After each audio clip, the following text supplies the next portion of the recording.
괜찮아요, 컨디션? 네? 경기가 좀 많이 빡셌겠던데. 좀 힘들긴 했어요.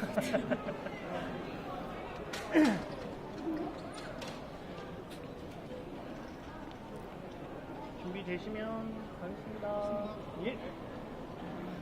먼저 2주 연속 우승을 하고 온 소감부터 먼저 말씀 부탁드리겠습니다. 네, 새해가 시작되자마자 또 이렇게 경기가 있어가지고 나갔다. 안녕하세요, 여러분. 스포츠 247입니다.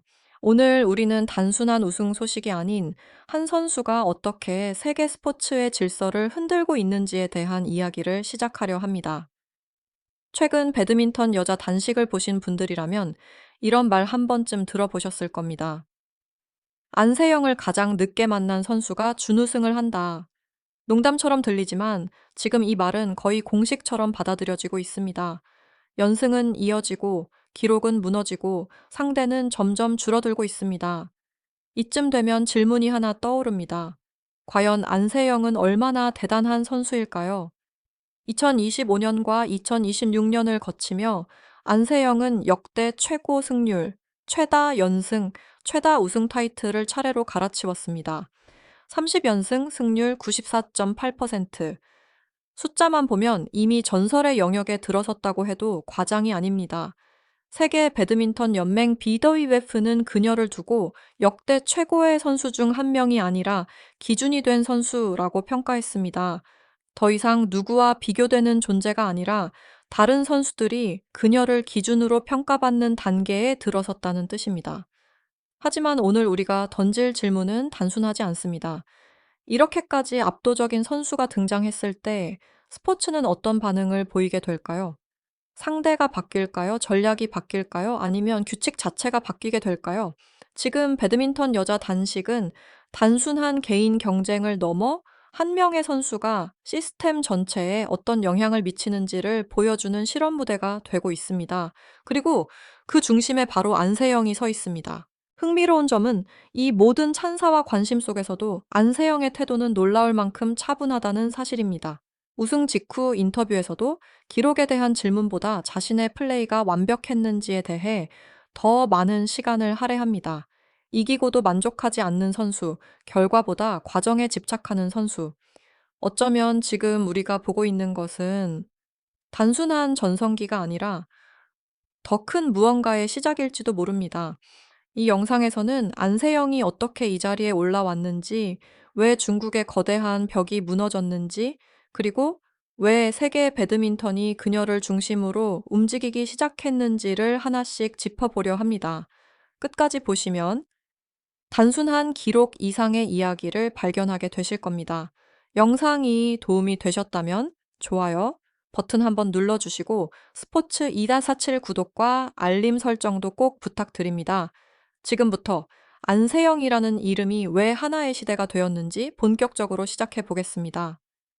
다음 이야기는 안세영의 기록이 왜 우연이 아닌가에 대한 분석입니다. 많은 사람들은 말합니다. 요즘 컨디션이 너무 좋은 거 아니야? 한 시즌 반짝한 거 아닐까? 하지만 숫자를 하나씩 뜯어보면 그런 의문은 오래가지 않습니다. 안세영은 2025년 10월 덴마크 오픈을 시작으로 무려 6개 대회를 연속으로 제패했습니다. 이 과정에서 기록한 공식 경기 연승은 30연승, 그중 상당수 경기가 결승전이었고 상대는 대부분 세계 랭킹 5위 이내의 최정상급 선수들이었습니다. 더 충격적인 건 승률입니다. 2022 시즌 전체 성적은 1베비 15경기 7cc 3승 4패, 승률 94.8%. 이 수치는 단순히 여자 단식 최고 기록이 아니라 BWF가 통계를 집계한 이후 연간 60경기 이상 소화한 선수 중 역대 최고 수치입니다. 린단, 리총괴이 같은 전설들도 전성기 시절 이 정도 승률에는 도달하지 못했습니다. 즉, 안세영의 성적은 여자 선수 기준으로 대단한 기록이 아니라 배드민턴 역사 전체를 기준으로 봐도 비현실적인 영역에 들어와 있다는 뜻입니다. 그리고 여기서 중요한 포인트가 하나 있습니다.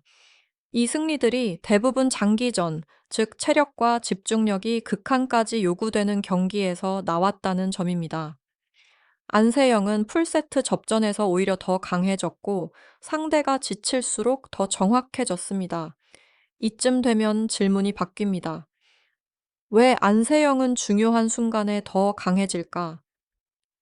전문가들은 그 이유를 기술이나 피지컬보다 경기 설계 능력에서 찾습니다. 안세영은 상대의 리듬을 끊는 타이밍, 랠리를 길게 가져갈지 짧게 끝낼지에 대한 판단이 경기 중에도 거의 흔들리지 않습니다. 이건 타고난 감각만으로는 설명이 어렵습니다. 수많은 경기 경험, 실패, 그리고 분석이 쌓여 만들어진 능력입니다. 그래서 안세영의 연승은 운이 아니라 구조이고 흐름이 아니라 시스템에 가깝습니다. 그리고 바로 이 지점에서 중국 배드민턴이 흔들리기 시작합니다. 다음 이야기에서는 왜 중국이 안세영을 가장 어려운 문제로 인식하게 되었는지, 그리고 그 상징적인 라이벌 구도가 어떻게 무너졌는지를 살펴보겠습니다. 세 번째 이야기는 안세영 앞에서 라이벌이라는 단어가 왜 사라졌는가에 대한 이야기입니다. 한때 중국은 분명 말했습니다. 안세영을 막을 수 있는 선수는 있다. 그 중심에 있었던 이름이 바로 왕즈이였습니다. 세계 랭킹 2위. 중국 여자 단식의 차세대 에이스. 피지컬, 공격력, 경기 운영까지 종합 능력만 놓고 보면 부족함이 없어 보였습니다. 하지만 결과는 냉정했습니다. 최근 맞대결 10연패. 스코어보다 더 무서운 건 경기 내용이 점점 일방적으로 변해갔다는 점입니다. 초반에는 버팁니다. 중반까지는 따라옵니다. 그러나 결정적인 순간 항상 안세영 쪽으로 기울어집니다.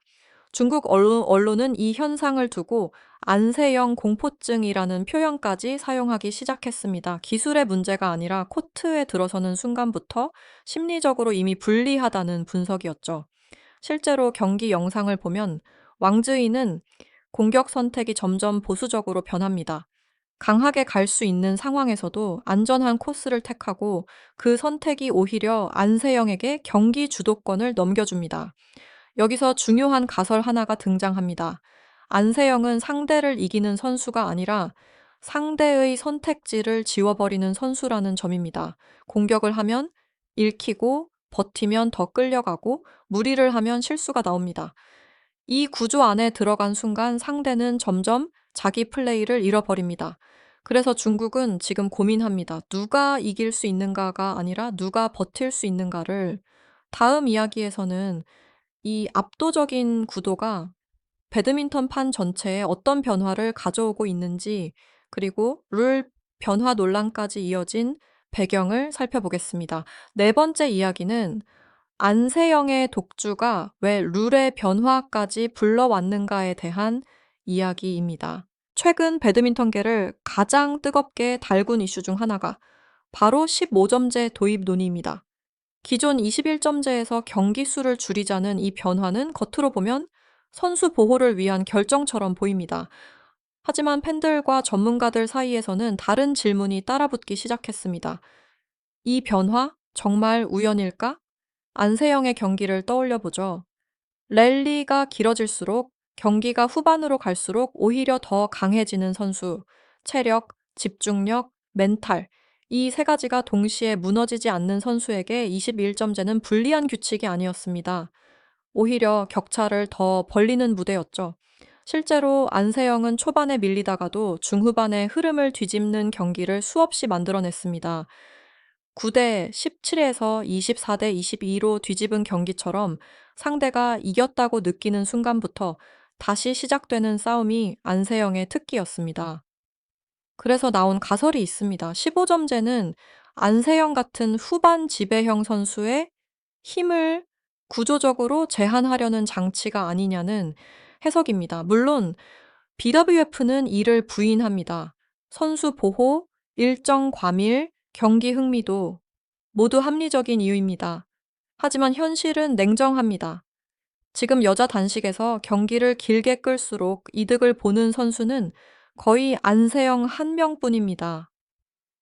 룰이 바뀐다면 무엇이 달라질까요? 안세영은 여전히 강할 것입니다.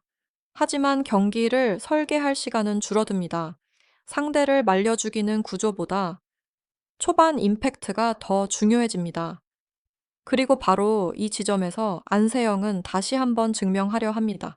룰이 바뀌어도 기준은 변하지 않는다라는 것을. 다음 마지막 이야기에서는 이 모든 논란과 변화 속에서도 안세영이 왜 흔들리지 않는지, 그녀를 움직이는 진짜 동력을 살펴보겠습니다. 다섯 번째 이야기이자 오늘 이야기의 결론은 안세영이라는 선수가 왜 멈추지 않는가에 대한 질문입니다.